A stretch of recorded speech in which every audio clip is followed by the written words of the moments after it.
Titled The Forgotten Orphanage, Part 1, The Return.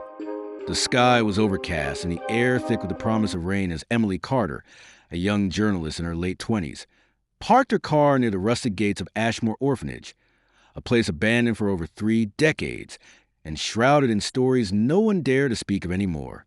Emily had always been drawn to dark tales. Growing up in nearby Ravensfield, she'd heard whispers about Ashmoor, how children vanished, how the headmistress was never found, how the building itself seemed to breathe in the silence of night. Most called it a myth. Emily called it a lead.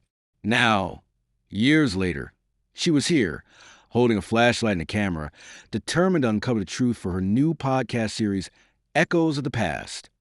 She pushed open the creaking iron gate, stepping into overgrown weeds and a chill that felt unnatural. The orphanage stood before her like a corpse frozen in time.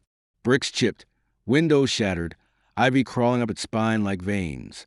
The wooden sign above the door still read Ashmoor Orphanage, though the letters were faded and splintered. As she stepped inside, the musty air hit her like a wall.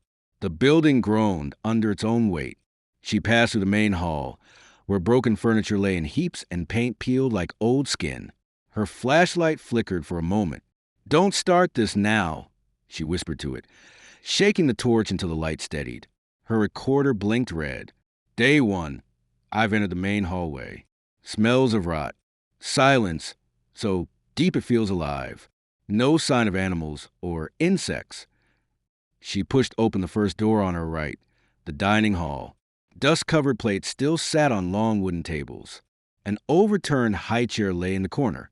On the far wall, scratched in red paint, or was it something else, were the words, "They never fed us." Emily shivered. Who's they? As she stepped farther into the room, her camera picked up something, a movement. Quick, a shadow darting past the doorway. She froze. "Hello?" she called, her voice trembling. No answer. She followed, back into the hallway, scanning left and right. Nothing. Just rats, she told herself. But deep down, she knew it wasn't. She reached the dormitory, where bunk beds still stood like skeletons in rows. Each bed still had a thin, moldy mattress. On the wall were dozens of crayon drawings, all depicting dark stick figures and children with missing eyes. Emily snapped a photo. She was about to turn back when a creaking sound echoed behind her. She spun around. One of the beds had moved. She approached slowly, her hand trembling. She crouched down and lifted the sheet. Nothing. But as she stood up again, a cold breath swept across her neck, like someone exhaling right behind her. She turned sharply. No one was there. She ran back down the hall, heart pounding, trying to calm herself. In the headmistress's office, a large wooden desk sat facing a dusty window. On the wall were black and white photos of children, all marked with red XS across their faces. Her flashlight flickered again. She opened a drawer in the desk and found a torn journal. The first entry read, March 3rd, 1983. The new girl screams in her sleep. She says he's watching from the mirror. I told her to stop lying. She only screamed louder. Emily flipped through pages, each more disturbing than the last. March 10th, 2 more children gone. Doors locked, windows barred. Still they vanish.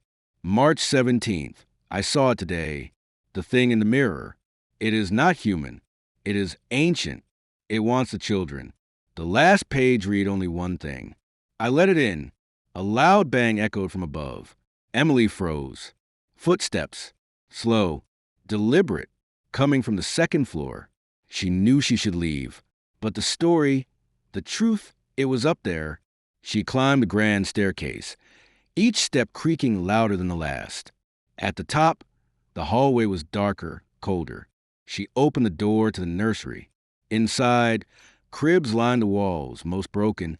A mobile still hung above one crib, spinning on its own. Music played, a warped lullaby. As Emily stepped in, the door slammed shut behind her. She ran to it, twisted the knob. It wouldn't budge. Then she heard it, a whisper, right next to her ear. "Stay with us." She screamed, banging on the door. Then silence. Suddenly, All the cribs began to shake violently.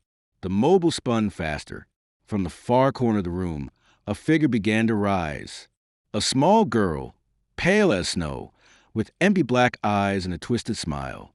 Emily backed away, horrified. "Who are you?" she gasped. The girl tilted her head. "They forgot us. But now we remember." Emily's flashlight died. Darkness. Then screams, not hers. Dozens. Children. Wailing. Crying.